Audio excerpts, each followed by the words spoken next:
Students, तो आज हम लोग देखने वाले हैं इस वीडियो लेक्चर में मेंडल के नियम के अपवाद।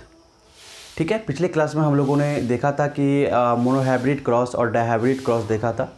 ठीक है, उन दोनों ही क्रॉस के आधार पर मेंडल के 3 नियम थे, जिसमें कि एक नियम था प्रभाविता का नियम, लॉ ऑफ डोमिनेंस। दूसरा था law of purity of gametes, यानी कि युग्मकों के शुद्धता का नियम।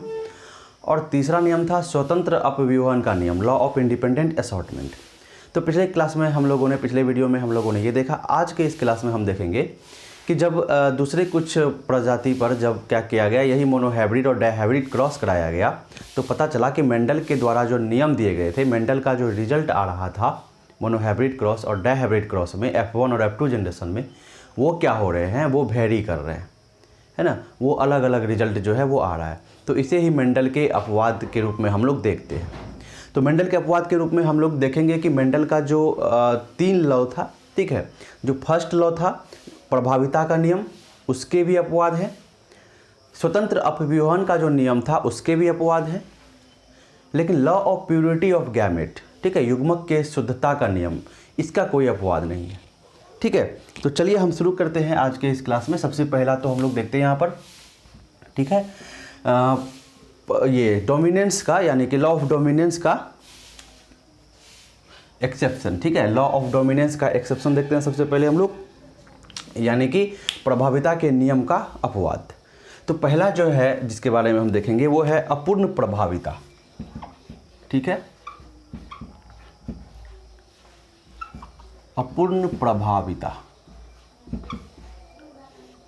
जिसे हम लोग इनकम्प्लीट डोमिनेंस बोल सकते हैं। Incomplete dominance, incomplete dominance.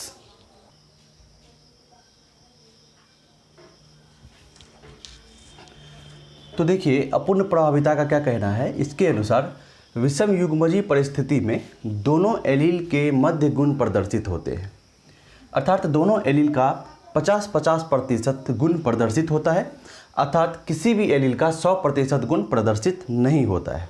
इसके कुछ उदाहरण हैं जिसमें ये अपूर्ण प्रभाविता जो है देखा गया, वो है स्नैपड्रैगन मिराबिलिस ज़ैलपा, जिसमें फूल के रंग जो है वो अप्रभाविता के नियम को क्या करते हैं, प्रभाविता के नियम को क्या करते हैं, फॉलो नहीं करते हैं, है ना। वो अपूर्ण प्रभाविता कहलाते हैं, इनकम्प्लीट डोमिनेंस कहलाते हैं। देखिए, यहाँ पर हम लोगों ने देखा था डोमिनेंस का मतलब क्या होता था कि जो फर्स्ट जनरेशन में, यानी F1 जनरेशन में क्या होता था, जैसे कि टॉल और ड्वार्फ, ठीक है, लंबे और नाटे पौधों के बीच क्रॉस कराया गया था। तो उसमें प्रथम जनरेशन में, फर्स्ट जनरेशन में जो जितने भी पौधे आए थे मटर के, वो सभी के सभी पौधे या तो लंबे थे, सभी तो लंबे ही थे, F1 में तो सभी लंबे ही थे, और F2 में क्या थे, रेशियो जो है वो वेरी कर रहा था, ठीक है ना, फिनोटाइप जो है वो वेरी कर रहा था। F1 जनरेशन में सभी लंबे थे, F2 जनरेशन में जो है 3:1 का रेशियो था, यानी 3 लंबा था, 1 नाटा था। यानी जो कैरेक्टर आ रहे थे, गुण आ रहे थे, वो पेरेंट से ही आ रहे थे, ठीक है, जनक से ही, पेरेंट से ही जो है वो गुण आ रहा था। एक लंबा वाला पौधा है तो पौधा जो है वो या तो लंबा हो रहा था, नाटा वाला पौधा से या तो पौधा नाटा हो रहा था। तो इस परिस्थिति में क्या है, अपूर्ण प्रभाविता में क्या होता है कि न तो किसी भी पेरेंट्स का 100% गुण नहीं आ रहा है, ठीक है, किसी भी पेरेंट्स का 100% गुण नहीं आ रहा है। सपोज करके मान के चलिए कि अगर एक फूल लाल है, दूसरा फूल उजला है, तो इस दोनों के बीच में, ऐसे पौधों के बीच में यदि हम क्रॉस कराएंगे तो F1 जनरेशन में जो हमें नया पौधा मिलेगा, उसके फूल कैसे होने चाहिए, उसके फूल या तो जो है सफ़ेद होने चाहिए या तो लाल होने चाहिए, ठीक है, यही दोनों में से, यानी पेरेंटल कैरेक्टर जो होते हैं, जनक के जो गुण होते हैं, उसी से मिलना जुलना चाहिए। लेकिन यहाँ पर क्या है कि बिल्कुल अलग है।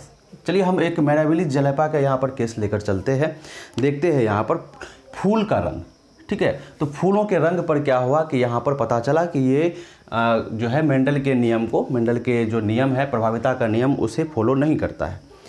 जैसे यहाँ पर देखिए, हमने क्या किया, R और स्मॉल r के बीच में क्रॉस कराया, ठीक है। R यहाँ पर हमने किसको रखा, तो R जो है एक एलील है जो क्या करता है, जो लाल फूल के रंग को, ठीक है, लाल फूल के रंग को क्या करता है, गाइड करता है, लाल फूल का रंग, ठीक है, फूल का लाल रंग। और स्मॉल r जो है श्वेत रंग को, श्वेत रंग को प्रदर्शित करता है। और यहाँ पर R जो है वो क्या चीज़ है, वो यहाँ पर डोमिनेंस है, किस पर, स्मॉल r पर। ठीक है, R जो है वो डोमिनेंट है किस पर, स्मॉल r पर। हम मानकर चलते हैं यहाँ पर कि R जो है वो डोमिनेंट है किस पर, स्मॉल r पर। तो यहाँ से आप देखेंगे तो आपको क्या होगा, यहाँ से एक R आएगा युग्मक के रूप में, यहाँ पर स्मॉल r आएगा और ये दोनों आपस में मिलेंगे तो ये आएगा। ठीक है, तो देखिए लॉ ऑफ डोमिनेंस के अनुसार क्या होना चाहिए कि अगर ये डोमिनेंट होगा, प्रभावी होगा इस एलील पर, तो क्या होगा, अगर ये प्रभावी एलील हुआ, अगर ये अप्रभावी एलील हुआ तो इसके गुण दिखेंगे। ठीक है, मेंडल का लॉ यही कहता है, प्रभाविता का नियम यही कहता है। तो इसको कैसा होना चाहिए, इस फूल को लाल होना चाहिए। ठीक है, F1 जनरेशन हमारा ये, लेकिन ये फूल लाल नहीं हुआ, ये फूल लाल नहीं हुए। ये फूल कैसे आए, तो सभी के सभी फूल, जितने भी फूल आए वो सभी गुलाबी आए। ठीक है, F1 जनरेशन में सभी के सभी फूल क्या हो गए, गुलाबी आ गए। अब देखिए, ना तो ये लाल है, ना तो ये क्या है, श्वेत है, उजला है। इसका मतलब क्या है, ना तो इसका पूरा का पूरा गुण प्रदर्शित हो रहा है, ना तो इसका पूरा का पूरा गुण प्रदर्शित हो रहा है, यानी 100% गुण किसी का भी प्रदर्शित नहीं हो रहा है। और प्रभाविता के नियम में, मेंडल के नियम में क्या होता था, अगर हम टॉल प्लांट लेते थे, ड्वार्फ लेते थे, तो सारा पौधा टॉल आता था, तो वो इससे मिलता था। सेकेंड जनरेशन में क्या होता था कि ड्वार्फ भी आता था, तो वो इससे मिलता था। लेकिन यहाँ पर F1 जनरेशन में देखिए कि सारा का सारा फूल गुलाबी आ रहा है। वहाँ पर किसी का भी, ना तो इसका जो है 100% करेक्टर जो है वो शो हो रहा है। ठीक है, तो यहाँ पर अपूर्ण प्रभाविता है, इनकम्प्लीट डोमिनेंस। ठीक है, F2 जनरेशन की बात कर लेते हैं। देखिए F2 जनरेशन में यहाँ पर क्या होगा, इसको हम पनेट स्क्वायर से करते हैं। ठीक है, इसको पनेट स्क्वायर से करके देख लीजिए।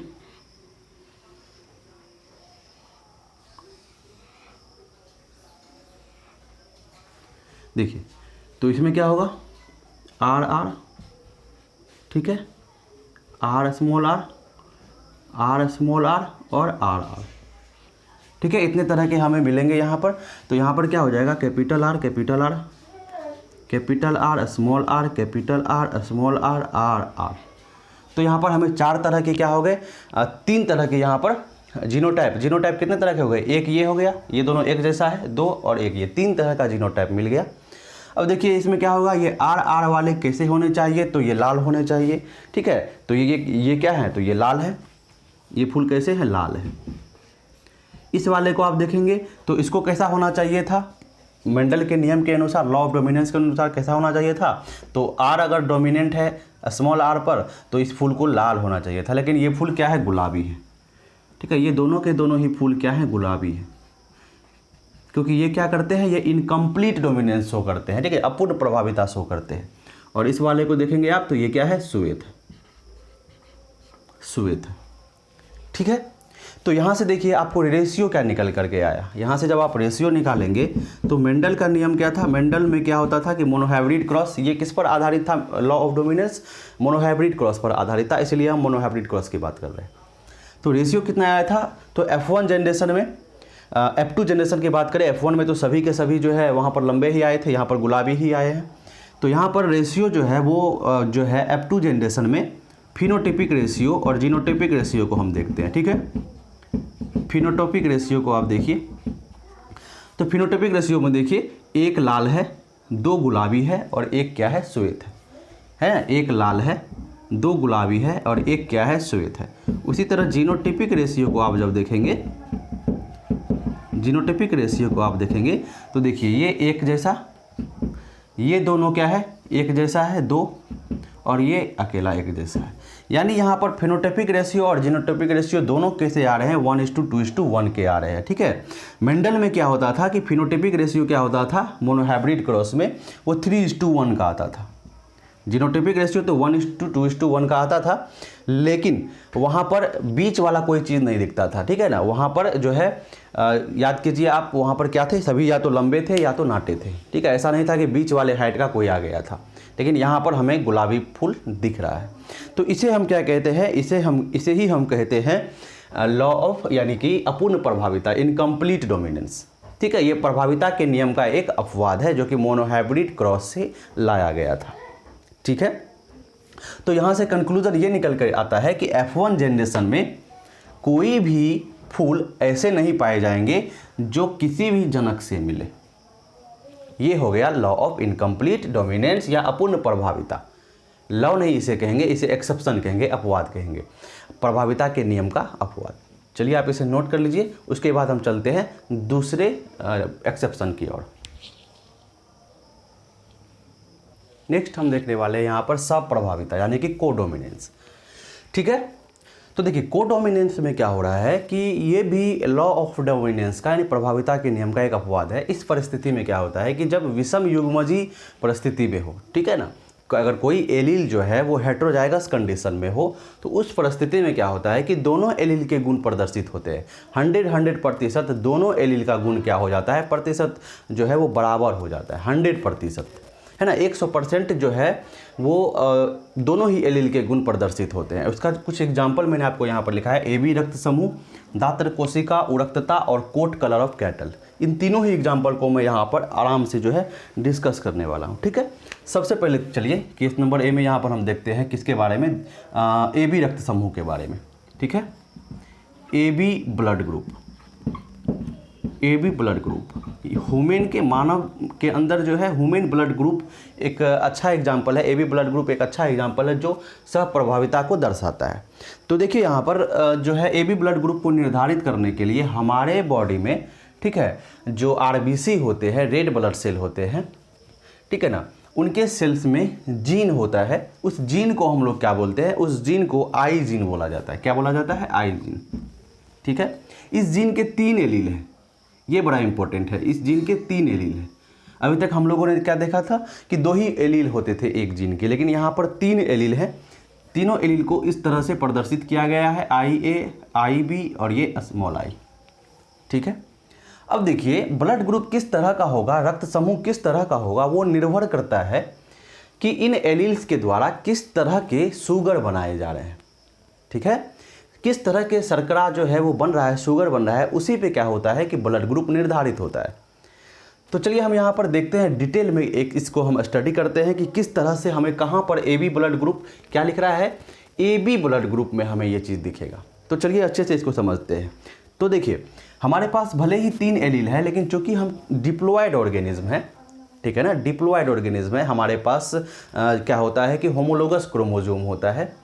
क्रोमोजोम जो है वो 2 सेट में सजे होते हैं। तो यहाँ पर 3 में से कोई 2 ही एलील एक बार में आएगा। ठीक है, ये तीनों नहीं आ पाएगा एक बार में, ये बात आपको समझना है। तो देखिए यहाँ पर क्या होगा, मान के चलिए कि मेल की तरफ से हम यहाँ पर करते हैं क्या, ये मेल की तरफ से है और ये फीमेल की तरफ से। ठीक है, मान के चलो कि मेल का ब्लड ग्रुप कैसा है, मेल के पास कैसा है, तो मेल के पास ये वाला IA वाला एलील है, और फीमेल के पास कैसा है, तो इसके पास भी IA वाला एलील है। तो बताइए यहाँ पर मैं लिख रहा हूँ फिनोटाइप और यहाँ पर मैं लिख रहा हूँ जीनोटाइप। ठीक है, फिनोटाइप और क्या लिख रहा हूँ, जीनोटाइप, यानी कि ये। तो अच्छा होगा कि हम इसको इधर कर दें। ठीक है, इसको हम इधर कर देते हैं, हम इसको जीनोटाइप को ही इधर कर देते हैं, जीनोटाइप को इधर कर देते हैं, और फिनोटाइप को हम क्या कर देते हैं, इधर कर देते हैं। तो बताइए आप IA और IA ये दोनों एलील का क्या होगा, कॉम्बिनेशन होगा फिर से। ठीक है ना, फिर इन दोनों एलील का कॉम्बिनेशन होगा। फिनोटाइप कैसा आएगा, तो दोनों A और A वाला है। मैं आपको यहाँ पर थोड़ा सा बता दूँ कि अगर A वाला जो है, A वाला यहाँ पर जो है एलील जो है, IA वाला एलील, ये A ब्लड ग्रुप को शो करता है। ठीक है, अगर IB वाला है तो ये किसको शो करता है, B ब्लड ग्रुप को शो करता है। और I वाला जो है ये किसको शो करता है, ये O ब्लड ग्रुप को शो करता है, O ब्लड ग्रुप को। 3 तरह के ब्लड ग्रुप हैं यहाँ पर, A, B और O। तो इसको हम लोग बोलते हैं ABO ब्लड ग्रुप। क्या बोलते हैं हम लोग, ABO ब्लड ग्रुप बोलते हैं। तो IA A को शो करता है, IB B को शो करता है, और ये स्मॉल I O को शो करता है। एक बात और है यहाँ पर IA जो है वो डोमिनेंट है किस पर, IB पर। IA क्या है यहाँ पर, डोमिनेंट है IB पर। समझ में आता है ये बात? अगर ये चीज़ समझ में आता है आपको, तो देखिए आपके पास आपको जो है किस तरह से मिस्टेक होगा। ठीक है ना, आप यही सोच रहे होंगे कि IA जो है वो डोमिनेंट होने वाला है IB पर।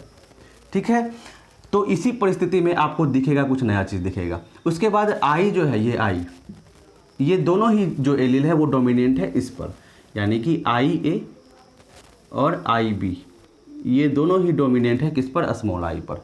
लेकिन ये जो चीज़ मैंने यहाँ पर लिखा है ऐसा नहीं होने वाला है। ठीक है, देखते हैं क्या होता है।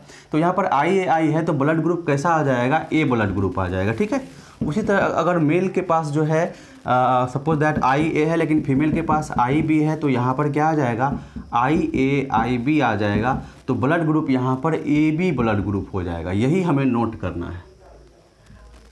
ठीक है, नेक्स्ट देखिए, आई ए है और स्मॉल आई है हमारे पास, तो यहाँ पर combination I A small I हो गया। तो यहाँ पर देखिए आई ए जो है वो क्या है, डोमिनेंट है किस पर, आई पर, स्मॉल आई पर। तो यहाँ पर ब्लड ग्रुप जो आएगा वो इसके कारण आएगा, आई ए के कारण आएगा। ठीक है ना, तो आई ए के कारण कौन सा ब्लड ग्रुप आता है, ए ब्लड ग्रुप आता है, तो यहाँ पर ब्लड ग्रुप ए हो जाएंगे।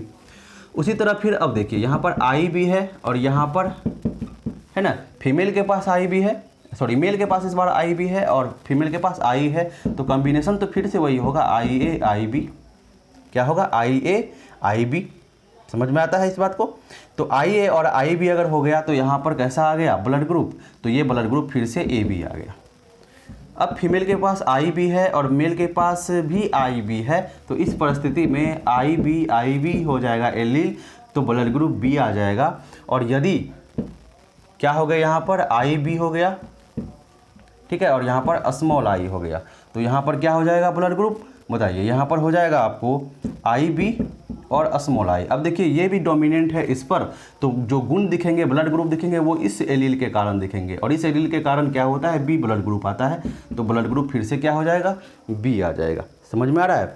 अब देखिए ऐसा भी हो सकता है कि ये एलील और ये एलील साथ में, मेल के पास भी है फीमेल के पास भी है, तो इस परिस्थिति में यहाँ पर आई ही हो जाएगा, तो ये दोनों जो है तब ओ ब्लड ग्रुप को शो कर देंगे, अपने गुण को दिखा देंगे। तो यहाँ पर नोट दो चीज़ करने वाली बात है। वो क्या चीज़ नोट करने वाली बात है कि यहाँ पर देखना है आपको कि ये इस चीज़ को देखिए, यहाँ पर आई ए आई बी है, ठीक है, यहाँ पर, और यहाँ पर आई ए आई बी है। तो इस परिस्थिति में आप क्या देख रहे हैं, यहाँ पर ए एलील के द्वारा ए ब्लड ग्रुप बनाया जाता है और बी एलील के द्वारा बी ब्लड ग्रुप बनाया जाता है। अब यहाँ क्या हो रहा है कि ये दोनों मिलकर एक नए ब्लड ग्रुप को बना रहे हैं, ए बी ब्लड ग्रुप को। यानी यहाँ पर आई ए का भी 100% जो है वो गुण प्रदर्शित हो रहा है और आई बी का भी 100% गुण प्रदर्शित हो रहा है। तो इस परिस्थिति में ये जो आपका ये जो चीज़ है, ये और ये वाला, ठीक है ना, ये वाला, ठीक है, आप इसको ठीक से देखेंगे। मैं इसको थोड़ा सा मैचअप कर देता हूँ, थोड़ा सा इधर उधर लग रहा है, ठीक है। ये हो गया आपका, ये देखिए इस तरह से कुछ है,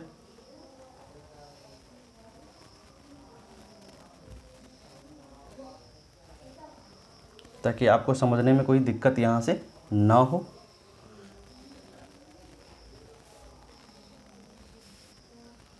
चलिए देखिए यहाँ पर आइए, इस परिस्थिति में ये वाला और आपका ये वाला, ये दोनों जो परिस्थिति है ये क्या शो करता है, ए बी ब्लड ग्रुप क्या शो करता है कि ए का भी कैरेक्टर आ रहा है, बी का भी कैरेक्टर आ रहा है, यानी ए ब्लड ग्रुप भी आ रहा है, बी ब्लड ग्रुप भी आ रहा है, यानी दोनों को मिला के आ रहा है, ठीक है ना, दोनों का कैरेक्टर शो हो रहा है। तो ए बी एक नया ब्लड ग्रुप यहाँ पर शो होने लगा। तो इस परिस्थिति में हम बोलेंगे कि यहाँ पर हमें क्या दिख रहा है, तो यहाँ पर हमें ए बी ब्लड ग्रुप में हमें यहाँ पर सहप्रभाविता यानी को डोमिनेंस दिख रहा है, क्योंकि यहाँ पर आई ए और आई बी का जो गुण है, ठीक है, ये क्या हो रहा है, बराबर बराबर शो हो रहा है ना, 50-50 बराबर बराबर कहने का मतलब क्या है कि 50-50 नहीं 100%, ठीक है, इसका भी 100% और इसका भी 100% गुण दिख रहा है। तो ये है सहप्रभाविता यानी कि को डोमिनेंस। समझ में आता है ये चीज़। अब देखिए यहाँ से जो कुछ क्वेश्चन पूछ लिए जाते हैं वो थोड़ा सा मैं आपको डिस्कस कर देता हूँ। यहाँ से फिनोटाइपिक रेशियो पूछ लिया जाता है, ठीक है, फिनोटाइप कितने तरह का है ये पूछ लिया जाता है, कितने तरह का ब्लड ग्रुप आपको दिख रहा है, 1, ठीक है, 2, ये तो वही हो गया, ये तो वही हो गया, नहीं अलग है, 3 और 1 4। तो फिनोटाइप आपको 4 तरह के आ गए, यानी कि कितने तरह के ब्लड ग्रुप आ गए, ए बी और ओ ब्लड ग्रुप, 4 तरह के ब्लड ग्रुप आ गए, ठीक है। जीनोटाइप की बात करें हम लोग, जीनोटाइप कितने तरह का है, जीनोटाइप कितने तरह का है, तो जीनोटाइप देख लीजिए यहाँ पर 6 तरह का है ना, 6 तरह का जीनोटाइप है। देखिए ये एक हो गया, 1 2 3 4, ये 4 नहीं, देखिए ये और ये सेम है, ये और ये सेम है, तो इसको काउंट नहीं करेंगे, 3, ये 4, ये 5, ये 6, टोटल 6 टाइप के जीनोटाइप आएगा। कितने टाइप के जीनोटाइप आ गए, 6 टाइप के जीनोटाइप आ गए, ठीक है ना। ये और ये, क्योंकि टोटल तो 7 है, लेकिन ये और ये क्या है, ये और ये सेम है, इसलिए 6 ही तरह का आ रहा है। तो ये आपको ध्यान रखना है, ठीक है। एक फॉर्मूला मैं आपको दे रहा हूँ, उसको भी याद रख लेंगे आप कि n = n+1, n is equal to n plus 1 का एक फॉर्मूला मैं आपको दे रहा हूँ, ठीक है। इस फॉर्मूला में n क्या है, n यहाँ पर है नंबर ऑफ मल्टीपल एलील, यानी कि कितने एलील है। देखिए 2 से ज़्यादा एलील हैं तो उसको हम लोग क्या बोलते हैं, मल्टीपल एलील बोलते हैं। तो यहाँ पर क्या हो जाएंगे, मल्टीपल एलील, इसकी संख्या कितनी है, 3 है ना, 3 एलील है यहाँ पर, देख रहे हैं आप, 3 एलील है। तो इस परिस्थिति में आप देख लीजिए निकाल कर, n की वैल्यू 3 है, 3 प्लस 1 अपॉन 2, ठीक है, 3n प्लस 1 अपॉन 2। तो ये क्या हो जाएगा, अच्छा एक मिस्टेक हो गया, ये n भी यहाँ पर आएगा, ठीक है ना। तो यहाँ पर क्या हो जाएगा, इक्वल टू यहाँ पर 3, तो क्या हो जाएगा 3 इंटू 4 अपॉन 2 यानी कि 6, ये आपको निकल कर आ जाएगा। तो उस फॉर्मूला को भी आप यूज कर सकते हैं, मल्टीपल एलील के नंबर को n मानकर चलेंगे और इस तरह से। तो समझ में आ गया आपको कि किस तरह से यहाँ पर AB ब्लड ग्रुप जो है वो किसको शो करता है, AB ब्लड ग्रुप जो है वो आपको कोडोमिनेंस को शो करता है ना। अगर इसकी बात करें हम, IA इसकी तो बात ही नहीं होगी। यहाँ पर डोमिनेंस कहाँ दिख रहा है, प्रभाविता का नियम कहाँ दिख रहा है, तो वो यहाँ पर दिख रहा है हमें, ये यहाँ पर एक प्रभाविता का नियम दिख रहा है और दूसरा यहाँ पर दिख रहा है, ठीक है, लॉ ऑफ डोमिनेंस। और सहप्रभाविता का, यानी कि दोनों का क्या कहाँ पर दिख रहा है, तो यहाँ पर और यहाँ पर दिख रहा है। चलिए आई होप ये आपको क्लियर हो गया होगा। तो इस एग्जाम्पल को हमने देख लिया। अब हम थोड़ा सा इस एग्जाम्पल को भी देखते हैं, दात्र कोशिका उपरक्तता यानी सिकल सेल एनीमिया के एग्जाम्पल को। सिकल सेल एनीमिया, ठीक है, sickle cell anaemia, sickle cell anaemia, ठीक है। हालांकि मैं आपको इसके बारे में अभी डिटेल में नहीं बताने जा रहा हूं, क्योंकि ये जो आपको चीज़ है ये आपको मेंडल डिसऑर्डर में आपको पढ़ने को मिलेगा, ठीक है ना, जेनेटिक डिसऑर्डर में। तो वो मैं आपको वहाँ डिटेल में पढ़ाऊंगा। यहाँ पर आपको बस ये समझाना है कि किस तरह से ये कोडोमिनेंस को शो करता है। देखिए सिकल सेल एनीमिया एक रोग होता है, एक बीमारी होता है, जेनेटिक डिसऑर्डर होता है, अनुवांशिक रोग होता है ये, जिसमें क्या होता है कि आरबीसी का जो आकार है नॉर्मल से बदल जाता है, दूसरे तरह का आरबीसी हो जाता है वो, ठीक है, जिसके कारण ऑक्सीजन का जो सप्लाई है बॉडी में वो गड़बड़ हो जाता है, जिसके कारण जो है मनुष्य की जो है मृत्यु हो सकती है। तो उसको हम सिकल सेल एनीमिया रोग कहते हैं, ठीक है ना। हिंदी में क्या बोलते हैं, दात्र कोशिका उपरक्तता। तो इस परिस्थिति में देखिए यहाँ पर जो है इसको गाइड करने वाले 2 एलील हैं, इसको गाइड करने वाले 2 एलील है। कौन कौन सा एलील है, एक एलील है HBN और दूसरा एलील है HBN और HBS, ठीक है। ये सामान्य एलील है, ये सामान्य एलील है, यानी कि ये सामान्य आरबीसी बनाएंगे, यानी कि ये सामान्य प्रोटीन बनाएंगे, है ना, सामान्य प्रोटीन बनाएंगे, इसीलिए सामान्य आरबीसी आएगा। जो प्रोटीन ये बनाएगा वो किस टाइप का बनाएगा, तो HBN जो प्रोटीन बनाएगा वो HBA मानकर चलिए कि ये HBA प्रोटीन बना रहा है, ठीक है, नॉर्मल प्रोटीन। तो यहाँ पर जो आरबीसी है वो नॉर्मल है। HBS के केस में, ठीक है, ये जो HBS जो एलील है ये क्या करता है, ये रूपांतरित रूप है, क्या चीज़ है, रूपांतरित है, ये रूपांतरित है, मॉडिफाइड है, ठीक है ना। तो ये अब क्या हो गया कि ये बदल गया है ना, सामान्य रूप का ये नहीं है, ये एलील मॉडिफाइड एलील है। तो इस परिस्थिति में ये जो बनाएगा, यहाँ पर क्या बनाएगा, प्रोटीन बनाएगा, वो दूसरे टाइप का बनाएगा, वो बनाएगा HBS का, ठीक है, HBS डैश मान लीजिए इसको, HBS डैश का प्रोटीन बनाएगा, ठीक है। तो यहाँ पर क्या हो गए और यहाँ पर क्या हो गया, यहाँ तो नॉर्मल आरबीसी बन जाएगा, नॉर्मल आरबीसी सामान्य आरबीसी बनेगा, ठीक है। और इस परिस्थिति में क्या होगा, तो इस परिस्थिति में जो है रूपांतरित आरबीसी बनेगा, ठीक है ना। क्या बनेगा, एबनॉर्मल आरबीसी बनेगा, यहाँ पर एबनॉर्मल आरबीसी बनेगा। अब देखिए थोड़ा सा इसका हम देख लेते हैं जेनेटिक मेकअप करके। मान के चलो कि अगर क्या हो जाए HBN और HBN, है ना, मेल की तरफ से भी HBN आए, फीमेल की तरफ से भी HBN आए, तो इसकी परिस्थिति क्या बनेगी यहाँ पर।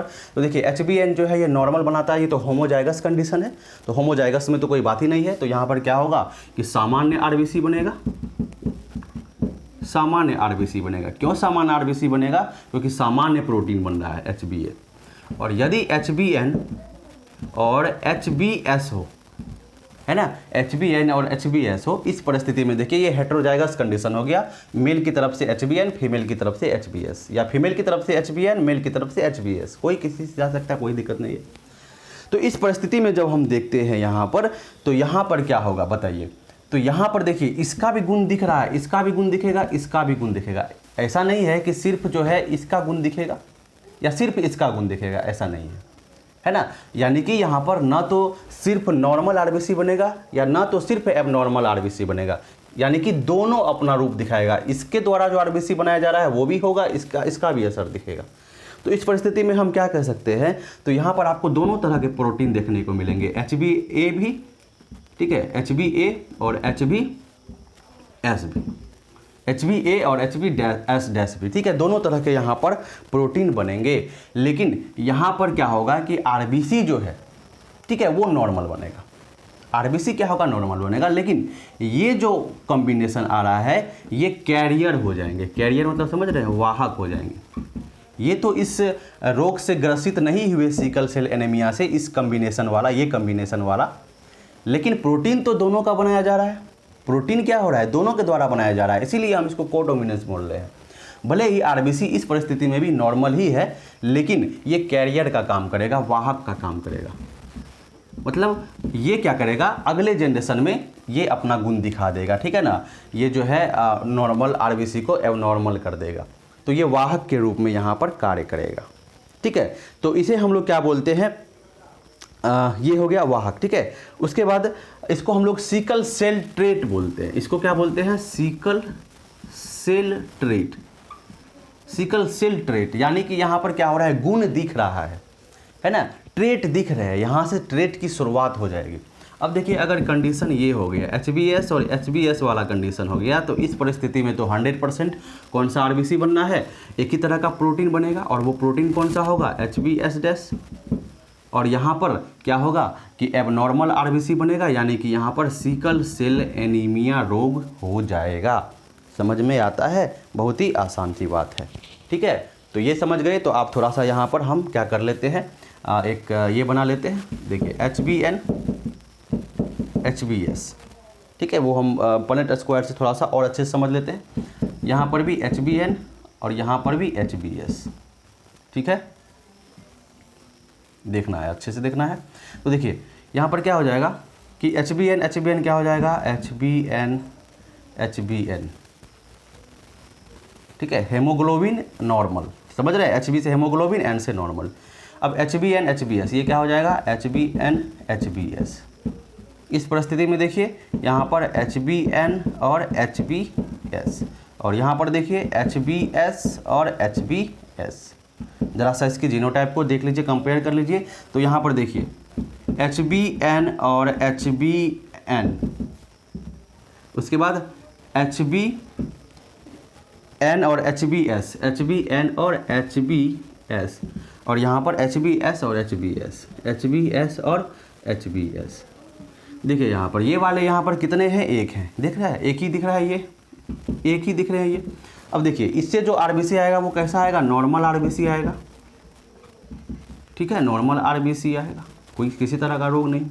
यहाँ पर देख लीजिए हेटेरोजाइगस कंडीशन है, लेकिन यहाँ पर आरबीसी जो है यहाँ पर भी नॉर्मल आएगा, आरबीसी यहाँ पर भी नॉर्मल आएगा, लेकिन ये वाहक का काम करेंगे। किस चीज़ का काम करेंगे, वाहक का काम करेंगे, ठीक है ना, ये वाहक का काम करेंगे। अभी मैं आपको दिखाता हूँ कैसे वाहक का ये काम करता है, समझ में आ गया।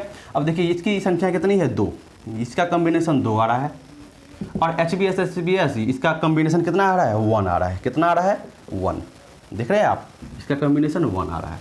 तो ये क्या हो जाएगा, ये सिकल सेल एनीमिया इसको हो जाएगा, आरबीसी एबनॉर्मल हो जाएगा और ये बीमारी से ग्रसित हो जाएंगे। समझ में आता है। तो यहाँ पर देखिए 25% चांस है सिकल सेल एनीमिया का, ये 25%, ये 50% और ये 25%, ठीक है। तो हमने क्या लिया, यहाँ पर हमने HbN और HbN के बीच में हमने देखा कि किस तरह से ये काम हो रहा है, एक हम लोगों ने ये बना लिया, यानी कि 25% चांस क्या होता है सिकल सेल एनीमिया होने का, बीमारी होने का।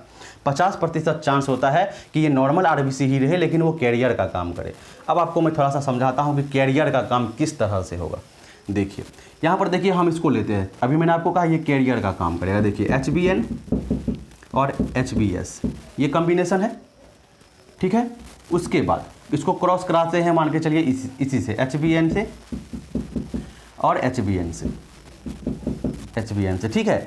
एक के पास HbN HbS वाला है और एक के पास HbN HbN मतलब नॉर्मल है, और ये कैरियर है, ये नॉर्मल है, ये कैरियर है। हम पढ़ेंगे इसको एक बार फिर से, ठीक है ना। तो देखिए यहाँ पर 2 तरह के क्या हो जाएंगे, 2 तरह के गैमीट बनेंगे, दोनों अलग अलग तरह का है यहाँ पर। तो HbN और HBS, और यहाँ पर क्या होगा, एक ही तरह का बनेगा क्योंकि दोनों एलील एक ही तरह का है, तो HBN। तो अब आप देखिए, आप इसको और इसको कॉम्बिनेशन कीजिए तो यहाँ पर क्या हो जाएगा, HBN और ये भी HBN, और इसको देख लीजिए यहाँ पर HBN और HBS क्या हो जाएंगे, ये HBN और HBS, HBN और HBS, ठीक है, HBN और HBS, ठीक है। तो यहाँ पर क्या हो गया कि ये फिर से कैरियर आया और ये फिर से कैरियर, यानी फर्स्ट जनरेशन में F1 जनरेशन में क्या होता है, F1 जनरेशन में आप देख पा रहे हैं कि अगर एक क्या हो, कैरियर हो और एक नॉर्मल हो, तो यहाँ पर जो है आपको क्या दिखेगा, यहाँ पर आपको जो है सिकल सेल एनीमिया नहीं दिखेगा, ठीक है। यहाँ पर आपको ये तो नॉर्मल हो गया और ये क्या हो गया, HBN HBS, ये कैरियर हो गया, यहाँ पर आपको किसी तरह का प्रॉब्लम नहीं दिखेगा। लेकिन जब आप कहाँ जाएंगे, F2 जनरेशन में जाएंगे तो वहाँ पर आपको क्लियर रूप से ये चीज़ दिखने लगेगा, ठीक है ना, F2 जनरेशन में। तो इसको हम चलिए छोड़ते हैं, इसको हम इसीलिए यहाँ पर बता रहे हैं कि आपको हम यहाँ पर मेंडल के नियम का अपवाद समझाना चाहते हैं। तो मेंडल का नियम का अपवाद आपने कहाँ पर देखा, तो यहाँ पर मेंडल का नियम का अपवाद जो है वो इस परिस्थिति में देखा, ठीक है ना, यहाँ पर ये वाला, इसके द्वारा भी प्रोटीन बनाया जा रहा है, इसके द्वारा बनाया जा रहा है, तो यहाँ कोडोमिनेंस है, ठीक है ना, यहाँ पर कोडोमिनेंस है। चलिए ये एग्जांपल कंप्लीट होता है। नेक्स्ट हम लोग इसको पढ़ेंगे और डिटेल में, बहुत सारा इस पर क्वेश्चन भी करेंगे कि बहुत सारे क्वेश्चन भी आते हैं कि अगर मेल के पास ये एलील है, फीमेल के पास ये एलील है, तो उनके बच्चे में सिकल सेल एनीमिया होने का कितना चांस है, ठीक है। तो उसको हम लोग मेंडेलियन डिसऑर्डर में पढ़ेंगे। चलिए आप इसको नोट कर सकते हैं। उसके बाद एक और एग्जाम्पल है, उसको भी देख लेते हैं। अब तीसरे नंबर के एग्जाम्पल को देख लेते हैं, जिसमें जा रहा है कैपिटल V और कैपिटल इसमें। अब आप बोलेंगे ये क्या है, ये हमने जो है मवेशी लिया है, मवेशी मतलब समझ रहे हैं आप, ये जो है गाय भैंस ये सभी। देखिए इसमें जो ये है, ये जो है, ये जो कॉम्बिनेशन है, ये आपको जो है कौन सा कलर दे रहा है, तो ये आपको दे रहा है काला, B से ब्लैक, ठीक है, काला दे रहा है, और ये आपको श्वेत कलर दे रहा है। दो शुद्ध नस्ल के हमारे पास मवेशी हैं, एक मेल है एक फीमेल है, एक काला है और एक क्या है, श्वेत है। तो यहाँ से क्या होगा, इस दोनों से क्या बनेंगे, ये वाले बनेंगे, ठीक है, BW वाले सभी बनेंगे। अब इस परिस्थिति में क्या होने वाला है कि इसमें से अगर कोई एक डोमिनेंट है, अगर B डोमिनेंट है W पर, तो यहाँ पर क्या होगा कि काला आएगा। अगर W डोमिनेंट है तो यहाँ पर क्या होगा कि उजला आएगा, ठीक है ना। तो यहाँ पर से देखिए, लेकिन जो यहाँ पर आया नया चीज़ वो रोन आया। क्या आया, रोन। अब रोन का मतलब क्या होता है कि जैसे देखिए यहाँ पर, ठीक है, देखिए कहीं पर उजला, कहीं पर काला, कहीं पर काला, कहीं पर उजला, समझ रहे हैं ना, जैसा कि जर्सी गाय में आप देखते हैं। तो यहाँ पर क्या हो रहा है कि स्किन का जो कलर है वो कैसा आ रहा है, रोन आ रहा है, कहीं उजला है कहीं सफ़ेद है, कहीं उजला है कहीं सफ़ेद है। कहने का मतलब कि काला वाला का 100% गुण प्रदर्शित हो रहा है और उजले वाले का भी 100% गुण प्रतिशत जो है वो प्रदर्शित हो रहा है। यानी कि यहाँ पर ये दोनों का ही गुण जो है वो 100% जो है वो क्या हो रहा है, एक्सप्रेस हो रहा है। तो इस परिस्थिति को, इसको हम लोग क्या बोलेंगे, तो ये हो गया लॉ ऑफ क्या कहते हैं, प्रभाविता के नियम का एक्सेप्शन हो गया, ठीक है। तो ये चीज़ आपको समझ में आ जाना चाहिए। थोड़ा सा देख लीजिए। अब इसको हम लोग इसको F2 जनरेशन के लिए भी कर लेते हैं, देख लीजिए। F2 जनरेशन में भी हम देख लेते हैं यहाँ पर, तो क्या हो जाएगा यहाँ पर BB BW BW और WW। तो देख लीजिए क्या क्या आ रहा है हमारे पास, BB आ रहा है, BW आ रहा है और WW आ रहा है। देखिए इसकी नंबर कितनी है, 1 है, इसकी नंबर कितनी है, 2 है, इसकी नंबर भी 1 है। यानी यहाँ पर क्या हो रहा है कि ये काला, ठीक है, ये क्या हो रहा है, तो ये श्वेत आएगा, और ये क्या आएगा, ये भी जो है, ये रोन आएगा, रोन, और ये क्या आएगा, ये भी श्वेत आएगा, ये श्वेत आएगा। यानी यहाँ पर क्या हो रहा है, फिर से वही बात है कि यहाँ पर ये वाला जब भी आ रहा है तो ये यहाँ पर क्या शो कर रहा है, ये इनकम्प्लीट डोमिनेंस, ये कोडोमिनेंस शो कर रहा है, ठीक है ना, कोडोमिनेंस शो कर रहा है। क्या शो कर रहा है, कोडोमिनेंस शो कर रहा है, ठीक है। तो यहाँ पर रोन आ रहा है, तो यहाँ पर दोनों का गुण प्रदर्शित हो रहा है, तो रोन आ रहा है, ठीक है ना। यानी कि जब होमोजाइगस में होगा तब तो कोई बात ही नहीं है, जब होमोजाइगस कंडीशन है तब तो काला है या तो उजला है, श्वेत है। हेटेरोजाइगस कंडीशन में क्या होता है कि यहाँ पर अपवाद हमें पता चलता है, ठीक है। तो इस तरह से हम देख सकते हैं कि मवेशी में भी किस तरह से ये वेरी होता है, ठीक है, किस तरह से सिकल सेल एनीमिया जो है ये गाय और भैंस का या कैटल मवेशी का जो रंग है वो किस तरह से वेरी होता है, ठीक है। तो ये सभी जो अपवाद थे वो सभी के सभी अपवाद थे किस चीज़ के, तो मेंडल के नियम के, प्रभाविता के नियम के अपवाद, ठीक है। अब law of purity of gamete, इसका कोई अपवाद नहीं है। और तीसरा क्या चीज़ था, स्वतंत्र अपव्यवहन का नियम, उसका भी अपवाद है, है ना, लॉ ऑफ इंडिपेंडेंट असॉर्टमेंट, उसका भी अपवाद है जिसको हम लोग अलग टॉपिक में पढ़ेंगे, लिंकेज और रिकम्बिनेशन के नाम से, ठीक है, क्रॉसिंग ओवर के नाम से। तो चलिए इसको हटाते हैं और एक नई चीज़ बची हुई है, एक कॉमन सी चीज़ है, उसको मैं अब दिखाता हूँ आपको। यहाँ पर देखते हैं हम बहु एलील और प्लियोट्रॉफिज्म, ये क्या चीज़ है। देखिए बहु एलील या मल्टीपल एलील किसको बोलते हैं कि जब दो या दो से अधिक एलील एक ही गुण को प्रदर्शित कर रहे हो, है ना, दो या दो से अधिक एलील, है ना, खास करके दो से अधिक एलील, दो एलील तो एक नॉर्मल सी बात है, लेकिन दो से अधिक एलील जो है वो जब एक ही गुण को प्रदर्शित कर रहा है तो उसे बहु एलील कहते हैं। जैसा कि आपने क्या देखा, एबीओ ब्लड ग्रुप में देखा, उसमें आपने देखा कि यहाँ पर 3 एलील थे, IA, IB और स्मॉल आई, 3 एलील मिलकर एक ही जो है कैरेक्टर को प्रदर्शित कर रहे थे, गुण को प्रदर्शित कर रहे थे, एबीओ ब्लड ग्रुप को। तो वो जो एलील हो जाएगा वो मल्टीपल एलील हो जाएगा, 2 से अधिक एलील हो जाएंगे। और ड्रोसोफिला मेलानोगास्टर है ना, ड्रोसोफिला में भी आंख और पंख का जो गुण है वो एक ही जीन से प्रदर्शित होता है। ऐसे हम लोग पढ़ेंगे मॉर्गन के एक्सपेरिमेंट के थ्रू, ठीक है। नेक्स्ट यहाँ पर देखिए प्लियोट्रोफिज्म या प्लियोट्रोपी क्या होता है, ठीक उसका विपरीत हो जाएगा। जब एक जीन एक से अधिक गुणों को प्रदर्शित करने लगेंगे, ठीक है ना, एक ही जीन जो है वो एक से अधिक गुण को जब प्रदर्शित करने लगेंगे तो प्लियोट्रॉफिज्म कहलाएंगे। इसमें क्या था कि 2 से अधिक एलील एक गुण को, और यहाँ पर एक एलील जो है, एक जीन जो है वो एक से अधिक गुण को प्रदर्शित कर रहा है। उदाहरण के रूप में मटर के बीज में मंड संश्लेषण एवं बीज का आकार, ठीक है ना, स्टार्च ग्रेन जो बीज में बनेगा वो भी, और बीज का आकार देने का काम भी जो है एक ही जीन करेगा। चलिए इसको थोड़ा सा हम डिटेल में देख लेते हैं, आपके एनसीईआरटी में भी ये दिया हुआ है। मान के चलिए कि बी एलील जो है, ठीक है, बी जीन है, ठीक है ना, बी एलील जो है यहाँ पर बी एलील, ठीक है, वो क्या करता है, हाँ, बी एलील जो है ये क्या करता है, तो बड़े मंडकण का संश्लेषण करता है, ठीक है ना, बड़ी मंडकण का संश्लेषण एवं बड़ा बीज का आकार, बीज का आकार, बड़े मंड का संश्लेषण एवं गोल बीज एवं गोल बीज, ठीक है। ये आपको क्या है, बड़े मंडकण का संश्लेषण करता है, बड़ा बड़ा स्टार्च ग्रेन बनाता है और गोल बीज बनाता है, ठीक है। उसके बाद स्मॉल बी वाला जो है, इस एलील को देख लेते हैं। ये जो एलील है ये क्या करता है, छोटे मंडकण को बनाता है, छोटे मंडकण का संश्लेषण करता है, और कैसा बीज बनाता है, तो झुर्रीदार बीज बनाता है, झुर्रीदार, गोल नहीं, है ना, पूरा गोल नहीं होगा वो झुर्रीदार। देखिए गोल कैसा होगा, पूरा ऐसा होगा, झुर्रीदार कैसा होगा, ऐसा ऐसा करके थोड़ा सा कुछ होगा। तो बी एलील का ये काम है। अब चलिए इसको थोड़ा सा हम इस कम्बिनेशन को मिलाते हैं। तो अगर हमारे पास क्या हो, अगर हमारे पास ये कम्बिनेशन का एलील आ गया, इस कम्बिनेशन का आया, तो क्या होगा इस परिस्थिति में, होमोजाइगस है तो 100% क्या होंगे, बड़े मंडकण बनेंगे और गोल बीज बनेंगे, ठीक है। अगर ये वाला हो गया तो इस परिस्थिति में क्या होगा कि छोटे मंडकण बनेंगे और झुर्रीदार बीज बनेगा। और यदि ये वाला हो गया तो इस परिस्थिति में क्या होगा, इस परिस्थिति में मंझले, ठीक है ना, मंझले मंडकण का संश्लेषण होगा। कैसा होगा, मंझले मंडकण का, मंझले मंडकण का क्या होगा, यहाँ पर निर्माण होगा, ठीक है ना। मतलब ना बहुत बड़ा ना बहुत छोटा, बीज के साइज का यहाँ पर स्टार्च ग्रेन बन रहा है, ठीक है ना। इसके साथ ही गोल बीज का निर्माण हो रहा है, गोल बीज का निर्माण हो रहा है, गोल बीज का निर्माण हो रहा है। अब देखिए बड़े मज़े की बात है यहाँ पर कि यहाँ पर गोल बीज बन रहा है, यानी बीज के आकार के हिसाब से आप देखें तो बीज जो है ये डोमिनेंट है किस पर, इस पर, क्योंकि बी इसके द्वारा क्या आ रहा था, गोल बीज का निर्माण हो रहा था। तो इस परिस्थिति में ये डोमिनेंट है, बी प्रभावी है स्मॉल बी पर।